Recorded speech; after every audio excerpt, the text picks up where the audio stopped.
Hello my dear students आइए हम adverb को कंटिन्यू करें।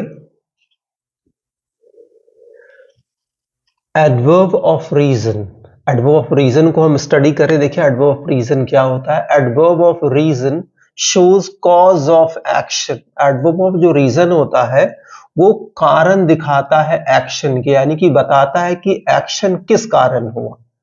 Hence, therefore, consequently, ये एडवर्ब ऑफ रीजंस है, प्लस ये कंजंक्शंस भी हैं, आपको दिमाग में रखना है। जब भी consequently, therefore, hence ये एक से ज्यादा क्लॉज को कनेक्ट करेंगे तो ये क्या हो जाएंगे, कंजंक्शंस। बट ये जब सिंपली और सिंपली एक्शन के रीजन को दिखाएंगे कि एक्शन किस कारण हुआ, तब ये क्या होंगे, तब ये होंगे एडवर्ब्स। कौन से adverb? Showing reason adverbs. Example देखिए, they therefore punished him. They therefore punished, क्यों पनिश किया? देयरफॉर, इसलिए। दे देयरफॉर पनिश्ड हिम, उन्होंने इसलिए उसे पनिश किया। He is hence honored, इसलिए या उसलिए उसे सम्मान दिया जाता है। तो ध्यान रखना है आपको, जब ये सिंपली, जब therefore, hence, consequently सिर्फ और सिर्फ किसी एक्शन के होने के कारण को बताएंगे तो ये एडवर्ब ऑफ रीजन होंगे। जब ये दो क्लॉज को कनेक्ट करेंगे तो ये कंजंक्शंस होंगे। नेक्स्ट थोड़ा ये देख लीजिए आप, conceptual error, CONCEPTUAL, conceptual errors related to AAA, यानी कि A stand for abstract noun, A stands for adjective, और ये थर्ड वाला A स्टैंड्स फॉर एडवर्ब। यहां मैंने लिखा हुआ है abstract noun plus adjective plus adverb. यहां देखिए ट्रू, ट्रू एडजेक्टिव है, ट्रूली एडवर्ब है, ट्रूथ यहां पे आप ब्रैकेट में लिख लीजिएगा, ये एब्स्ट्रैक्ट नाउन है। अब देखिए, ट्रूथफुल एडजेक्टिव है, ट्रूथफुली एडवर्ब है, ट्रूथफुलनेस क्या है? अगेन एब्स्ट्रैक्ट नाउन है। लेकिन थोड़ा इनका यूज देख लीजिए। ट्रू का मतलब एक्चुअली होता है ओरिजिनल, ORIGINAL, ओरिजिनल आपने सुना होगा।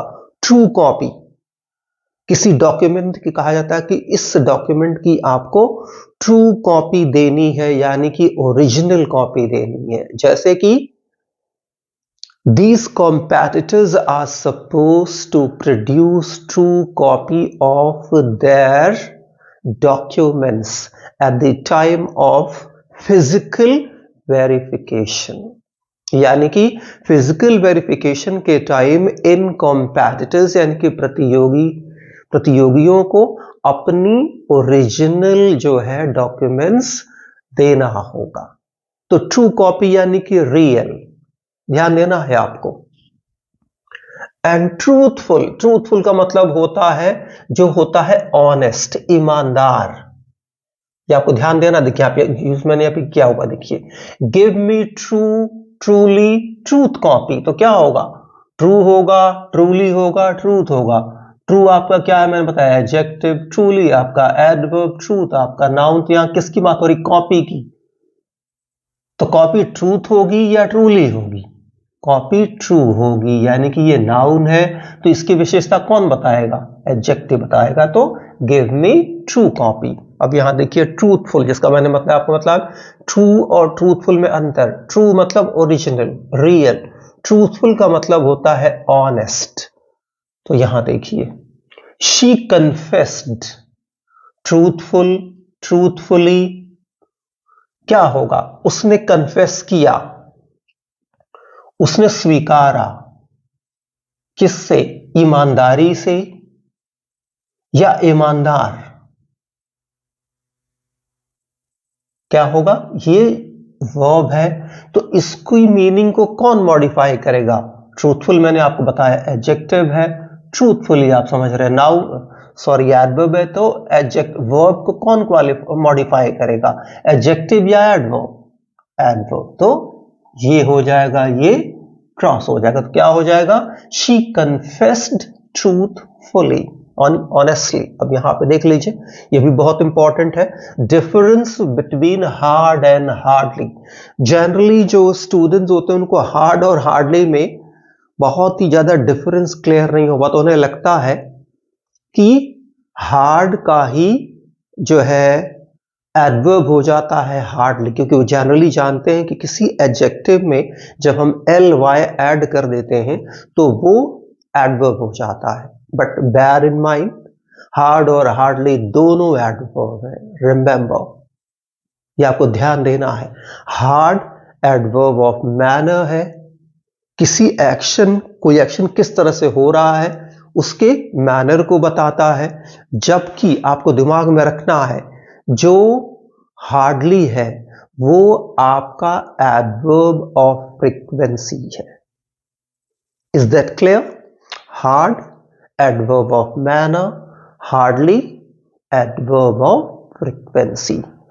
और मैंने शायद पिछले वाले क्लास में मैंने आपको बताया था कि जब भी एडवर्ब ऑफ फ्रीक्वेंसी यूज होगी तो वो हमेशा मेन वर्ब के पहले आएगी, और अगर मेन वर्ब और ऑक्सिलरी वर्ब दोनों आ रहे हैं तो उनके बीच में आएगी। ये आपको दिमाग में रखना है, जब भी एडवर्ब ऑफ फ्रीक्वेंसी यूज होगी उसकी पोजीशन याद रखिए, मेन वर्ब के पहले और ऑक्सिलरी और मेन वर्ब के बीच में, जबकि हार्ड के साथ ऐसा नहीं है, हार्ड वर्ब के बाद आएगा।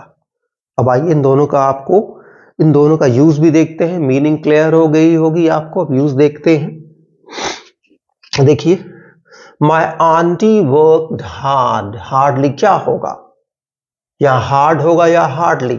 मैंने अभी आपको बताया हार्ड क्या है, मैनर, यहां लिख लीजिएगा एम, और ये क्या है, एफ, फ्रीक्वेंसी। तो यहां वर्कड हार्डली या हार्ड, अगर जो आप यहां पे हार्डली यहाँ पे मैंने बताया क्या है, एडवर्ब ऑफ फ्रीक्वेंसी, अगर जो एडवर्ब ऑफ फ्रीक्वेंसी यहां यूज हो रहा है तो आप जानते हैं ये वर्कड वर्ब है, वो इसके पहले आएगा और इसकी मीनिंग तो एकदम अलग हो जाएगी। माय आंटी हार्डली वर्कड, यानी कि मेरी जो है आंटी मुश्किल से काम करती थी, यानी करती ही नहीं थी, तो हार्डली हमेशा नेगेटिव मीनिंग देगा।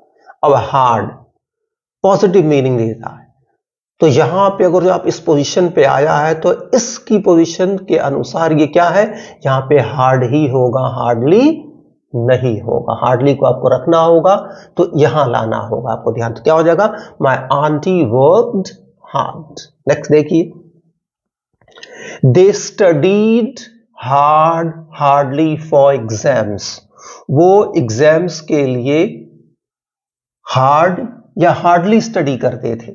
फिर आपको मैंने बताया हार्डली क्या है, एडवर्ब ऑफ फ्रीक्वेंसी। अगर जो आपको कहना है कि दे स्टडीड हार्डली फॉर एग्जाम्स, यानी कि वो न के बराबर यानी मुश्किल से एग्जाम्स के लिए पढ़ते थे, तो चूंकि यहां पे देखिए स्टडीड आया है और जब आपको एडवर्ब ऑफ फ्रीक्वेंसी यूज करनी है तो आपको यहां लाना होगा, तब मीनिंग पूरी तरह बदल जाएगी। अगर जो आपको हार्ड के साथ जाना है तो हार्ड का यहां पे पोजीशन सही है, तो वो क्या होगा, दे स्टडीड हार्ड फॉर एग्जाम्स, यानी कि वो बहुत अधिक मेहनत करते थे एग्जाम्स के लिए। नेक्स्ट देखिए, ये भी they play hardly, they play hardly, फिर यहां पे देखिए एक ही आया है, हार्डली क्या है, एडवर्ब ऑफ फ्रीक्वेंसी है।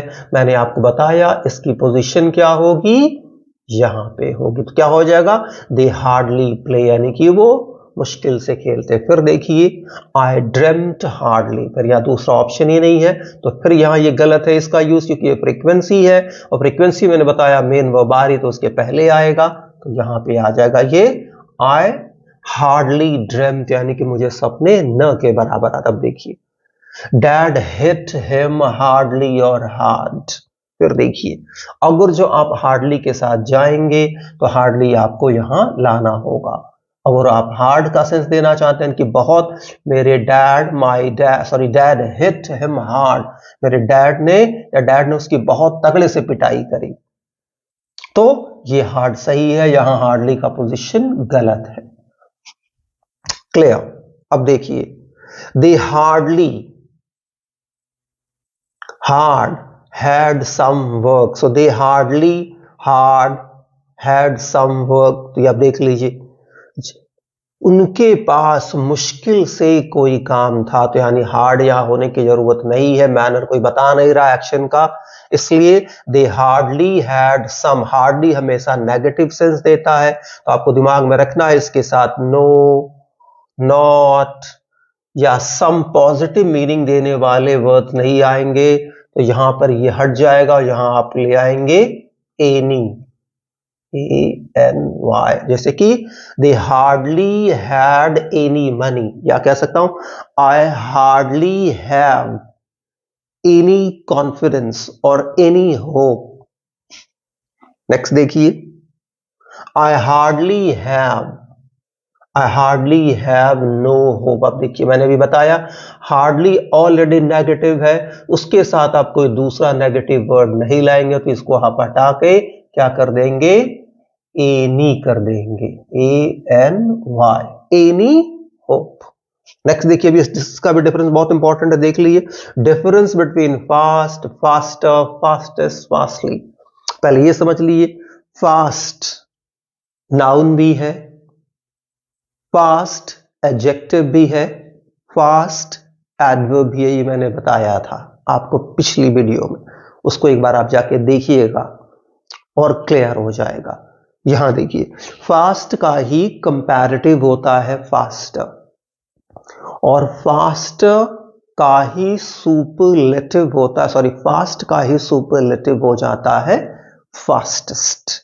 एक चीज दिमाग में रखिएगा, फास्टली जैसा कोई वर्ड होता ही नहीं है, तो आप फास्टली कभी यूज नहीं करेंगे बोलने में या लिखने में। यूज देखिए, आई ईट फास्ट फास्टली, मैं तेजी से खाता हूं, तो फास्ट या फास्ट मैंने बताया फास्टली कुछ होता ही नहीं है, क्रॉस कर दीजिए, सो फास्ट। देखिए, दे रैन फास्टर देन आई, वे मुझसे तेज दौड़े, तो दे रैन फास्टर करेक्ट है, कंपैरेटिव डिग्री, क्योंकि दे का कंपैरिजन हो रहा आई से दौड़ने का। अब देखिए, I was the fastest among all boys, मैं सारे बच्चों से सबसे तेज था, तो 5। सो आई होप आपको एडजेक्टिव की एडवर्ब ऑफ रीजन, इन एडवर्ब्स के यूज एब्सोल्युटली क्लियर हो गए होंगे। अगर जो कोई कॉम्प्लिकेशन होती है इसके बावजूद डू लेट मी नो। और जाने से पहले एक बात, अगर जो मेरा ये वीडियो आपके लिए थोड़ा सा भी यूजफुल हो रहा, आपको थोड़ा सा भी हेल्प कर रहा कॉन्सेप्ट्स को क्लियर करने में, please do like it, subscribe it and share with your friends and dears. Thank you.